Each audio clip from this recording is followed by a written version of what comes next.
এদিকে কালবৈশাখী ঝড়ে গোপালগঞ্জে ধানের ব্যাপক ক্ষয়ক্ষতি হয়েছে। গোপালগঞ্জ থেকে বিস্তারিত জানিয়েছেন সামিউল আলিম।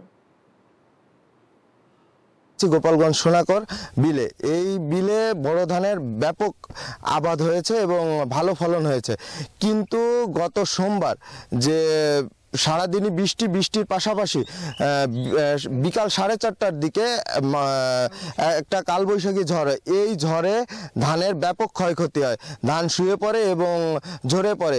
এতে কৃষকের কি পরিমাণ ক্ষতি হয়েছে এই বিষয়ে আমরা একজন কৃষকের সাথে কথা বলব।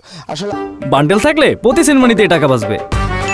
বিকাশ সেনমানি বান্ডেল কিনে জিতুন প্রতি লেনদেনে। আপনাদের ধানের কি পরিমাণ ক্ষতি হয়েছিল? 6 আনা ক্ষতি হয়েছে। ধানের কাটা ধান রাখা আছে জমিতে, সেটা তলে গেছে, ধান ঝরে গেছে, কেরোর কাটা ধান ভিজে ধুয়ে গেছে মাঠের থেকে, তার 6 আনা ক্ষতি।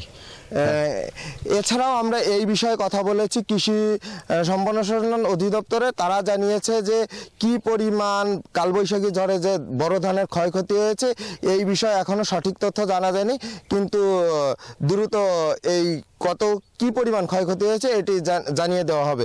এই ছিল গোপালগঞ্জ থেকে কালবৈশাখী ঝড়ের ধানের ক্ষয়ক্ষতির সর্বশেষ।